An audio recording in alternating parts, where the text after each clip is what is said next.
Have you ever been handed something worthless, only to discover it's a hidden treasure?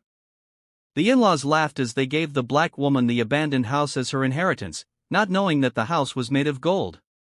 "That old rotten house is more than you deserve," Margaret Thornton declared, throwing the rusty keys on the polished mahogany table. "Consider yourself lucky we're not leaving you empty-handed." The Thornton mansion echoed with muffled laughter as the family gathered for the reading of Robert Thornton Jr.'s will. Kesha Williams sat quietly in the leather chair that seemed to swallow her, watching her in-laws and brothers-in-law discreetly celebrate her humiliation. At 28, Kesha never imagined she would lose her husband in a car accident and 3 days later discover that her grief would be turned into a spectacle for her in-laws' entertainment. The will was clear. She would inherit only a rundown property on the outskirts of town while the Thorntons got the businesses, investments, and the family mansion. "That house doesn't even have working electricity," laughed Thomas Thornton, Robert's older brother, adjusting the gold watch on his wrist. "Dad bought that ruin 20 years ago and never managed to sell it. At least now it's good for something." The family lawyer, Dr. Harrison, cleared his throat uncomfortably. "Well, technically, the property was specifically designated for Mrs. Williams in the original will signed by her late husband." "Can you believe what happens next?" Margaret interrupted, shooting Kesha a cold look, probably influenced by certain people who take advantage of rich, vulnerable men. Kesha finally stood up, slowly picking up the keys. Her eyes met Margaret's for a moment that seemed to last forever. "Thank you for your generosity," she said with a calmness that made some of the guests feel inexplicably uncomfortable. "We hope you'll be happy in your new residence," Thomas added with venomous sarcasm. "It's just the kind of place that suits people like you." As she walked toward the door, Kesha allowed herself an almost imperceptible half-smile.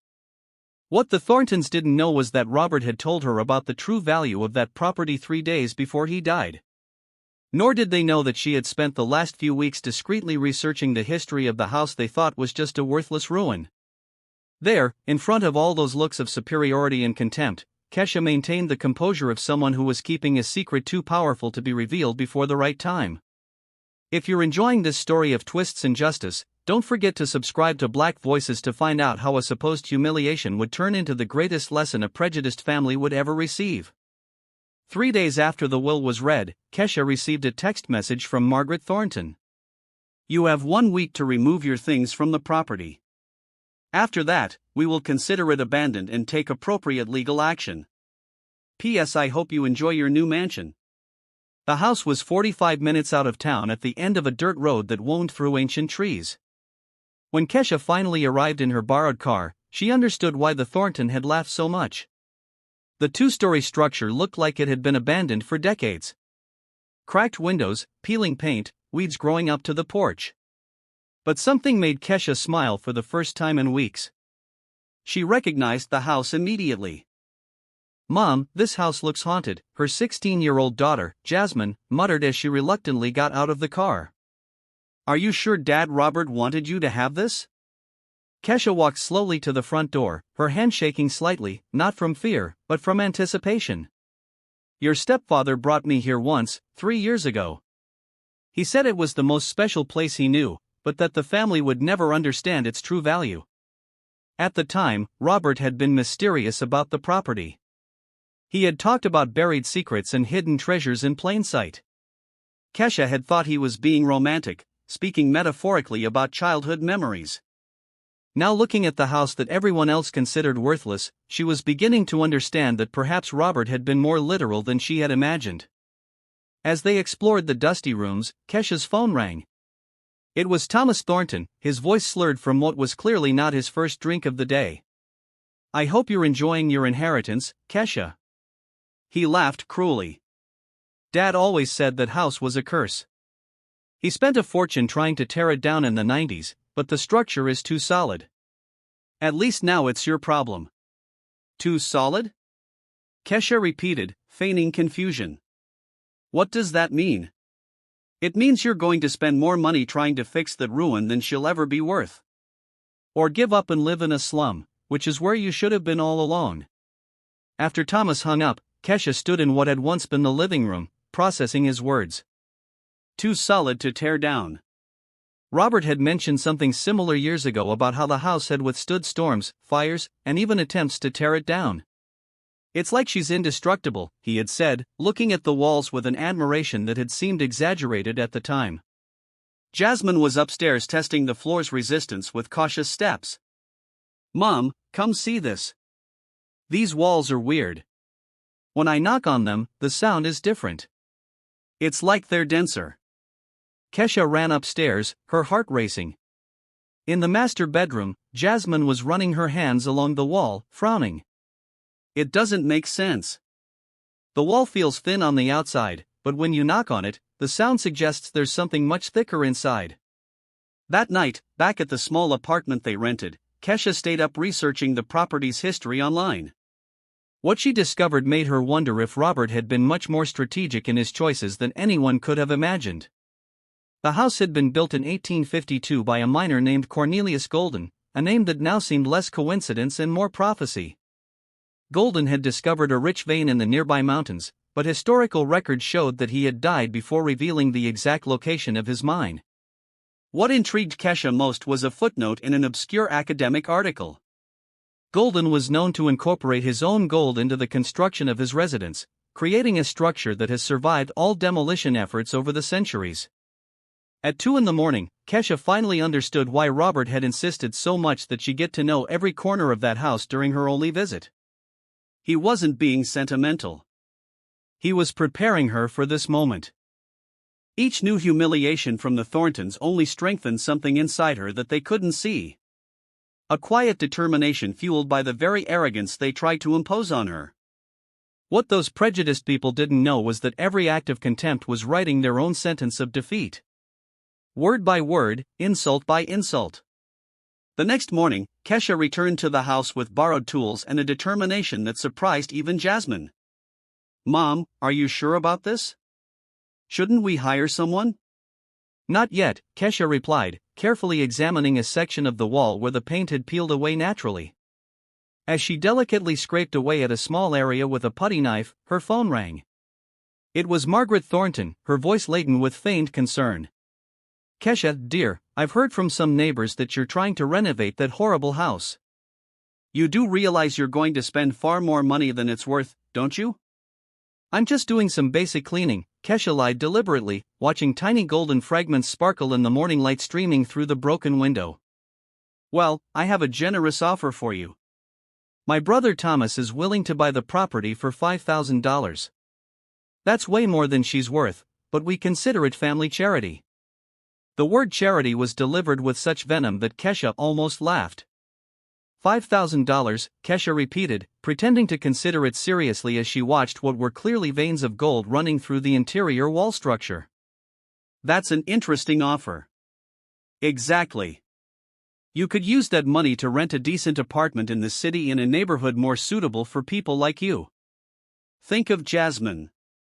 She deserves to grow up in a proper environment." After Margaret hung up, Kesha stared at the golden fragments in her hand. $5,000 for a house that was probably worth millions. The Thorntons' arrogance knew no bounds. That afternoon, she did something she hadn't done since Robert's death. She called Dr. Samuel Chun, an old family friend who worked as a geologist at the local university. Robert had always said that Sam was the most honest person he knew, someone who could be trusted completely. "Kesha, I'm so sorry about Robert. He was an extraordinary man," Sam said when she explained the situation. "You said you suspect there's gold in the structure of the house. I know it sounds crazy, but actually it doesn't. There are historical records of 19th century miners incorporating precious metals directly into their buildings as a form of protection against theft. It was more common than people realize." Sam agreed to visit the property discreetly over the weekend, bringing portable detection equipment. "But Kesha, if your suspicion is correct, you need to be extremely careful. Properties with that kind of value attract all kinds of unwanted attention." Meanwhile, the Thorntons stepped up their psychological campaign. Thomas showed up at the house on Thursday unannounced, finding Kesha cleaning the downstairs rooms. "Jesus Christ, do you really believe you can do anything with this ruin?" He laughed cruelly, kicking a piece of rotten wood. "Look at this." The structure is completely compromised. You'll spend $50,000 just to make it livable. Maybe, Kesha replied calmly, continuing her work. She had learned to read the signs. The more agitated Thomas became, the more nervous he was about something. Listen, I'll be straight with you. My family has plans for this area. Commercial development. If you sell now, everyone wins. If you insist on staying, you'll find that having business neighbors can be complicated. The veiled threat hung in the air like toxic smoke. Thomas continued, besides, are you sure you can afford the property taxes? Because I hear they went up significantly this year. After he left, Kesha realized that the Thorntons weren't just trying to humiliate her. They were trying to force her to give up quickly before she found out something she shouldn't. This only confirmed her suspicions. On Saturday, Dr. Chun arrived early, driving an unmarked car and carrying a bag of equipment. I hope I'm wrong and you're right, he said with a smile as he set up the portable metal detector. The first readings were inconclusive, but when they reached the master bedroom on the second floor, the equipment began to emit consistent, strong signals. Kesha, Sam whispered, staring at the display.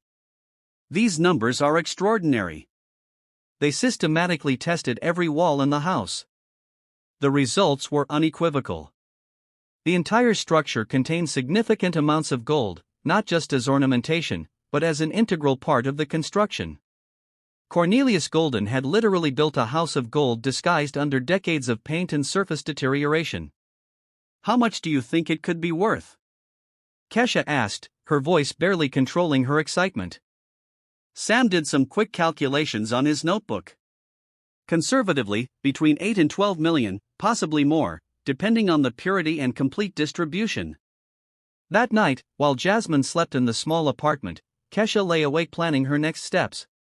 She would need a lawyer specializing in mineral rights, an independent appraiser, and strategies to protect the property legally before the Thorntons discovered what they had lost. But first, she would do something Robert had always admired in her: strategic patience. She would let the Thorntons continue making ridiculous offers and veiled threats while she documented every attempt at coercion and every prejudiced word. On Monday, Margaret called again. Kesha, Thomas says you still haven't accepted our generous offer. Frankly, we're losing patience. $7,500, last offer.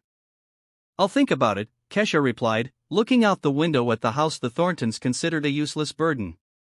Behind the surface deterioration, a fortune waited patiently for someone smart enough to recognize its true value.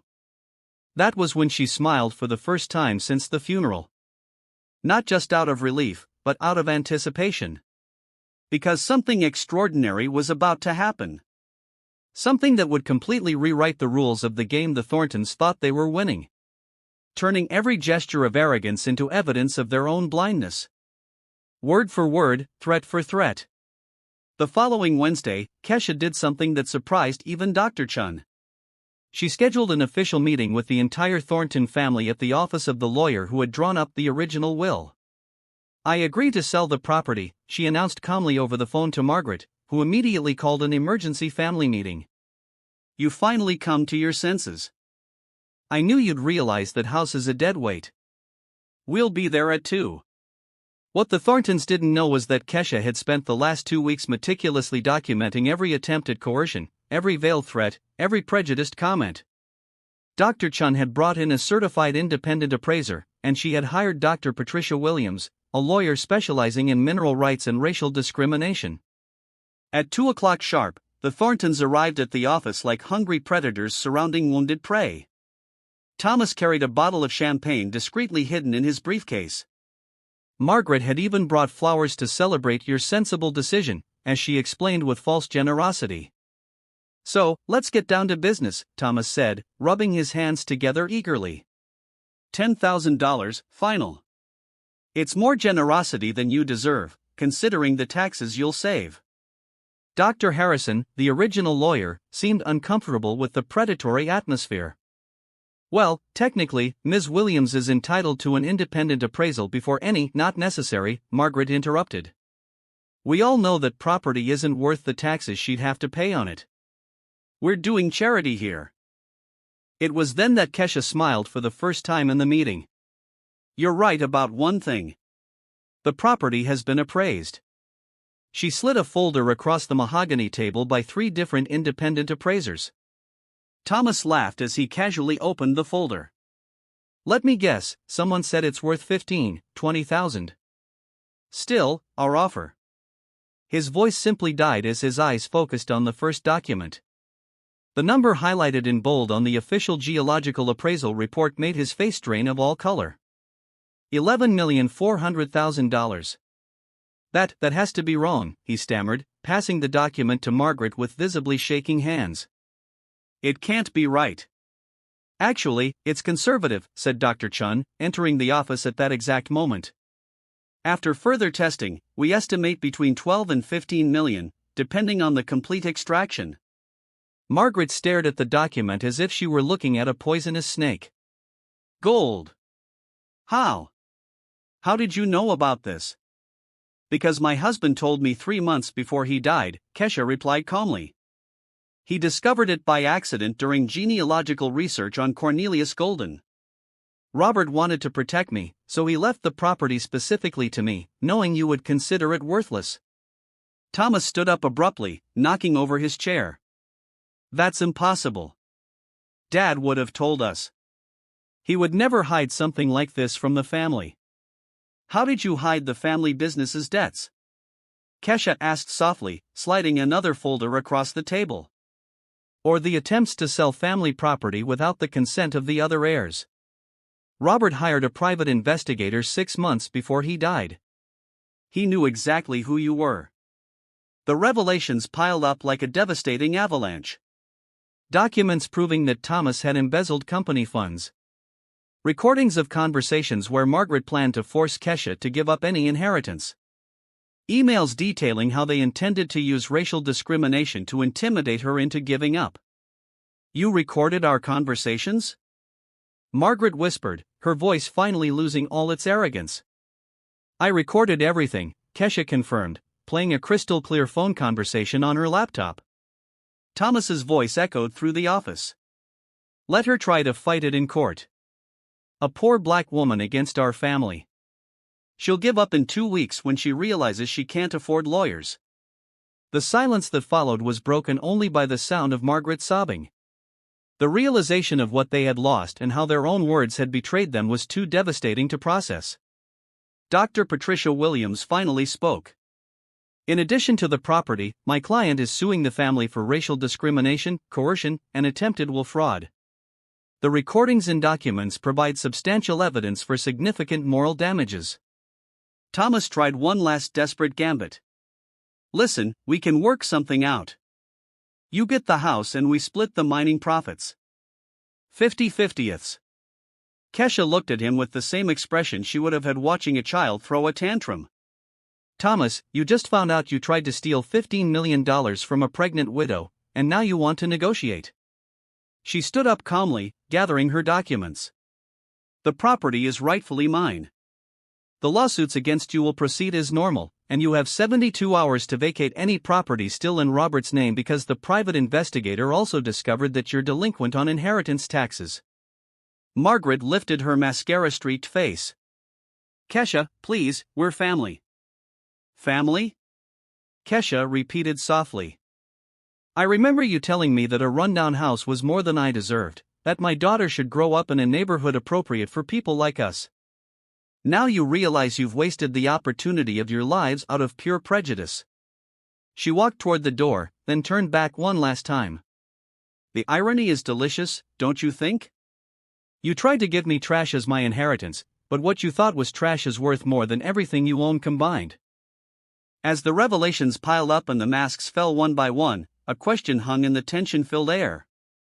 Was it possible that an entire family fortune could crumble because of the very arrogance they believed to be their greatest strength? What would happen when the rest of high society found out that the prestigious Thorntons had lost millions because of pure prejudice, proving that sometimes justice comes in such a poetic way that even the most creative screenwriter couldn't come up with something more satisfying? 6 months after the devastating meeting at the lawyer's office, Kesha's life had changed in ways she could never have imagined. Cornelius Golden's house was now home to the Golden Heritage Foundation, an organization dedicated to protecting historic properties in marginalized communities and providing free legal advice to families who are victims of real estate discrimination. Jasmine, now 17, attended one of the best private schools in the area. Not because Kesha wanted to flaunt her wealth, but because she could finally offer her daughter all the opportunities Robert had always dreamed of for them. The girl had developed an interest in mining rights and planned to pursue a career in law inspired by her mother's struggle.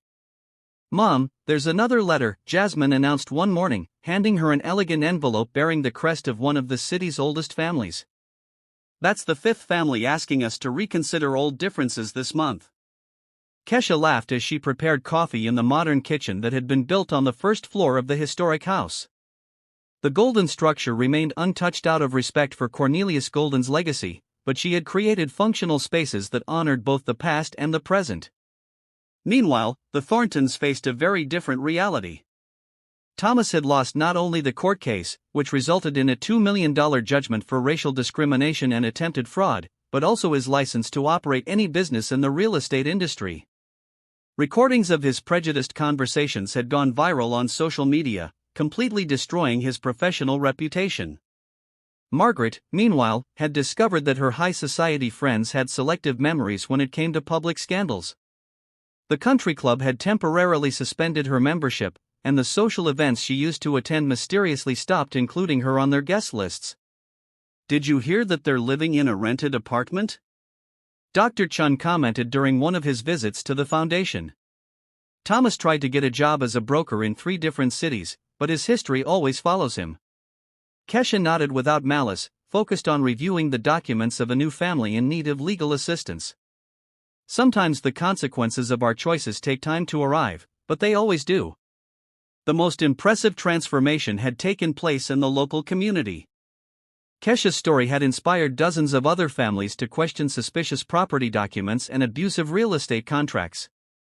The Golden Heritage Foundation had already recovered more than 50 properties that had been obtained through fraudulent or discriminatory contracts.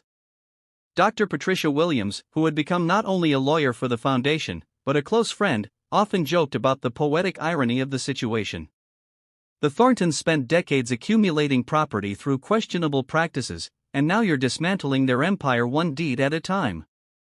One October afternoon, Kesha received an unexpected phone call. It was Margaret Thornton, her voice a far cry from the arrogant woman she had met at the will reading. "Kesha, I know I have no right to call you, but I need to talk." The trembling voice came through the line. He's in serious trouble. He's been drinking too much. Lost his apartment. I wanted to know if there's any way we can make things right." Kesha remained silent for a long moment, staring out the window at the garden where Jasmine was studying under a 100-year-old tree. "Margaret, you had a choice. You could have treated me with dignity, respected Robert's wishes, included my daughter as part of the family. Instead, you chose prejudice. I know we made mistakes. But don't you think we've suffered enough?" "This isn't about suffering," Kesha replied calmly. "It's about consequences. You didn't lose everything because I wanted revenge. You lost everything because you spent your entire lives making choices based on arrogance and discrimination. I just documented those choices." She paused, feeling the weight of the responsibility that her fortune had brought her. "But I will do one thing. The foundation has a rehabilitation program for people who have lost everything due to legal problems. If Thomas wants to voluntarily participate in sessions on racial discrimination and historical reparation, we can help him find housing and decent work." Margaret cried on the other end of the line.